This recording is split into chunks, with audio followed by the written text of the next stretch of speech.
Saudara-saudariku terkasih, salam berkah dalam. Sudahkah kita memberi senyum hari ini? Minggu 17 Maret 2024. Hari Minggu Prapaskah kelima. Kita awali permenungan kita dengan tanda kemenangan Kristus dalam nama Bapa dan Putra dan Roh Kudus. Amin. Permenungan kita diambil dari Injil Yohanes bab 12 ayat 20 sampai 33.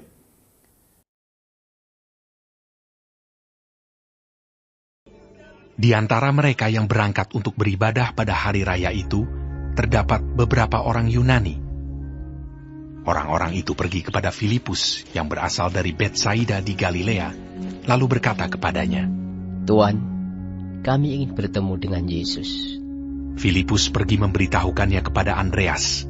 Andreas dan Filipus menyampaikannya pula kepada Yesus. Tetapi Yesus menjawab mereka, katanya, "Telah tiba saatnya Anak Manusia dimuliakan.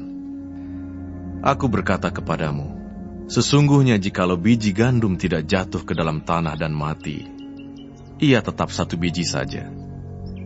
Tetapi jika ia mati, ia akan menghasilkan banyak buah. Barang siapa mencintai nyawanya, ia akan kehilangan nyawanya. Tetapi barang siapa tidak mencintai nyawanya di dunia ini, ia akan memeliharanya untuk hidup yang kekal.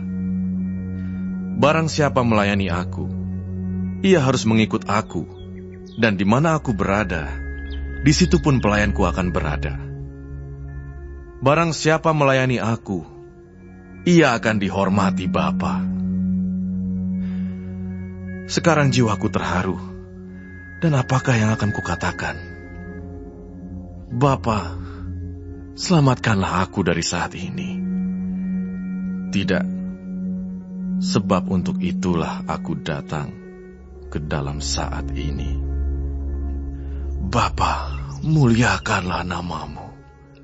Maka terdengarlah suara dari sorga. Aku telah memuliakannya, dan aku akan memuliakannya lagi. Orang banyak yang berdiri di situ dan mendengarkannya berkata bahwa itu bunyi guntur. Ada pula yang berkata, "Seorang malaikat telah berbicara dengan dia." Jawab Yesus, Suara itu telah terdengar, bukan oleh karena aku, melainkan oleh karena kamu. Sekarang berlangsung penghakiman atas dunia ini. Sekarang juga, penguasa dunia ini akan dilemparkan keluar. Dan aku, apabila aku ditinggikan dari bumi, aku akan menarik semua orang datang kepadaku.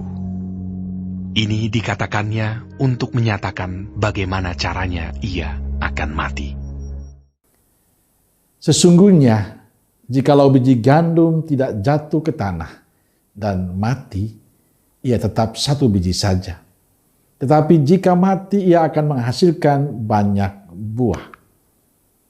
Saudaraku terkasih, kutipan Injil hari ini mengingatkan saya akan dua kisah binatang.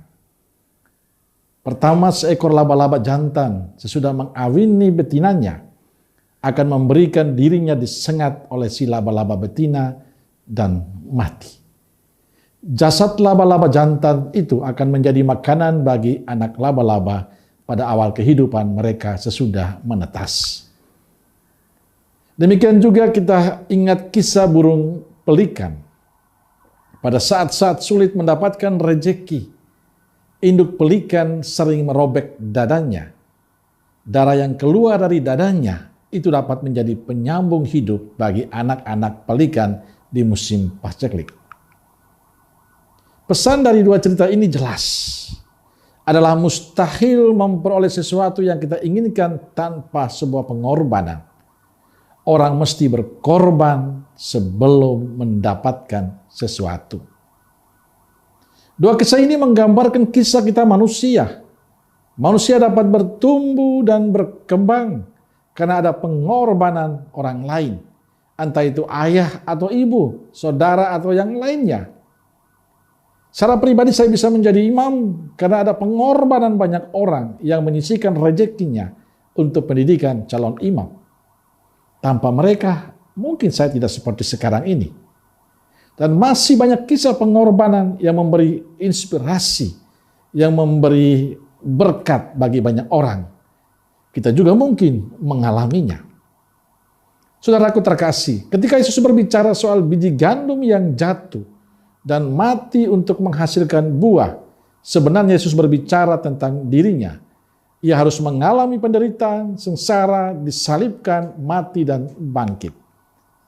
Ketika dia dikuburkan, biji gandum itu telah ditanam, dan ketika ia bangkit pada hari Paskah, biji gandum itu telah bertumbuh dan menghasilkan banyak buah, yaitu keselamatan bagi seluruh umat manusia. Saudaraku terkasih, sejak Yesus menjadi biji gandum yang jatuh, maka semua pengikutnya, Anda dan saya, kita semua dipanggil untuk menjadi biji gandum. Kita dipanggil untuk memiliki semangat pengorbanan. Kita dipanggil untuk menyingkirkan kepentingan diri, ego kita. Kita hendaknya menghayati misteri biji gandum ini. Kita dipanggil untuk menderita dan berkorban bagi sesama kita. Kita perlu belajar dari laba-laba jantan dan burung pelikan. Semua pengorbanan yang tulus tidak pernah akan sia-sia. Di masa Prapaskah ini, kita pantang dan puasa. Tujuannya bukan hanya mentaati aturan gereja, tapi kita ingin belajar berkorban dan berbagi dengan sesama.